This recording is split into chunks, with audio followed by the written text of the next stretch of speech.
तो ये अगड़ा बनाम पिछड़े की लड़ाई का खाका पूरी तरह से तैयार हो गया है। 90 के दशक वाला नहीं, उससे अलग, पर बात वही हो रही है, मंडल बनाम कमंडल की राजनीति।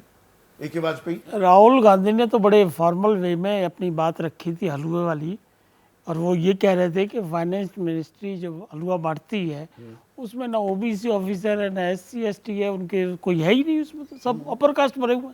या नाम सुन लो जरा, SS नकुल, विवेक सिंह, BN भास्कर, हरनम सोनम जेंगोपो, शेरिया भुटिया, अनिल यादव, अशोक कुमार, राम रसिक मंडल, रितेश पटेल, MP तंगोजोला। वो 20 लोगों के नाम है। ये एक मैं क्या कह रहा हूँ, नहीं, ये किसके नाम है? ये फाइनेंस मिनिस्ट्री में जो लोग काम कर रहे हैं टॉप लेवल, वो 20 लोगों का जिक्र हो रहा था। वही ये 20 लोग, इसमें नेम प्लेट भी है। मैं तो इसीलिए राहुल गांधी को भी करेक्ट किया, एक पिछड़े वर्ग का है और एक मुस्लिम है। 20 लोगों से आपका क्या मतलब है? अच्छा। फाइनेंस मिनिस्ट्री में अगर बजट बनेगा तो टॉप के जितने ब्यूरोक्रेट हैं वो तो काम करेंगे आज ही करेंगे। की तारीख में 19 सचिव हैं, सेक्रेटरी हैं केंद्र सरकार में, सिर्फ तीन ही पिछड़ी जाति के क्यों आगे हैं? निकल गए। मैं कुछ और कहना चाह रहा हूँ, मैं कह राहुल गांधी ने इतना सीरियस कुछ नहीं करा है उसमें। अच्छा। हाँ, अब विद्वान साथी जो बैठे हुए हैं अब उस मैसेज को लपकने की कोशिश कर रहे हैं। जातिगत जनगणना पे आपने बिल्कुल ठीक फरमाया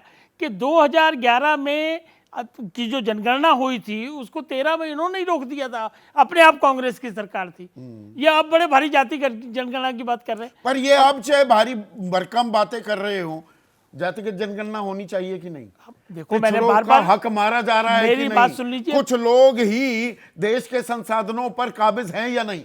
क्या ये हकीकत है या नहीं? सीधा सवाल है। एक बात सुनिए, समाज में पूरी तौर पे समानता कभी भी नहीं आई है। इवन जब राम राज्य था तब भी पूरी समानता नहीं था, आई एम सॉरी टू से। लेकिन ये सरकार ने अपनी विजन के लिए रखा हुआ है और काम करने की धारणा के लिए रखी हुई है, सबका साथ, सबका विकास, सबका प्रयास। इससे ज्यादा क्लैरिटी क्या हो सकती है? अभी मैं हाईकोर्ट के एक सेकंड 2600 जाति पिछड़े वर्ग में आती हैं केंद्रीय सूची में। 938 को ना एक नौकरी और ना एक दाखिला मिला।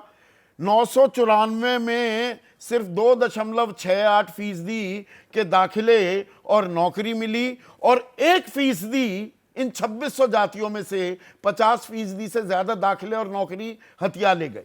हम क्या कह रहे हैं? अभी हम कह रहे हैं कि हमने सब कुछ ठीक कर दिया, एकदम सब हमने ठीक कर दिया जी। ये तो हमारा केस नहीं है। हमारा केस ये है कि हम प्रयास जारी है। अब हाई कोर्ट में 205 प्रपोजल पड़ी हुई है हाई कोर्ट जजेस अपॉइंटमेंट की, उसमें से 38 कैंडिडेट जो सेलेक्ट किए हैं, जो लिस्ट बनी है उसमें SC ST हैं, OBC हैं और BC भी हैं। मतलब हम क्या करें? 10 साल हमको अभी हुए हैं और आप हमको पूरे 70 साल का रिस्पॉन्सिबल मांग रहे हैं। देखिए कितने साल चाहिए फिर टोटल? ये वैसे ही हमने टारगेट रखा 2047। अच्छा, तब तक चाहिए, तब 2047 का टारगेट हमने रखा है विकसित भारत का। हमने ये रखा है कि हम विश्व गुरु बनेंगे। हमने ये रखा है कि 3rd लार्जेस्ट इकोनॉमी बनाएंगे। टारगेट तो आते जाते रहते हैं ना। 2022 31 दिसंबर तक किसानों की आय दोगुनी होनी थी, वो चला गया। हम खाली क्या हुआ टारगेट? हम खाली टारगेट फिक्स नहीं करते, उस पर काम भी करते हैं।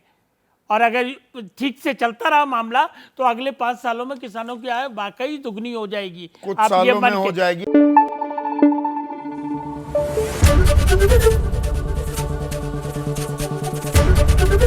ABP न्यूज आपको रखे आगे।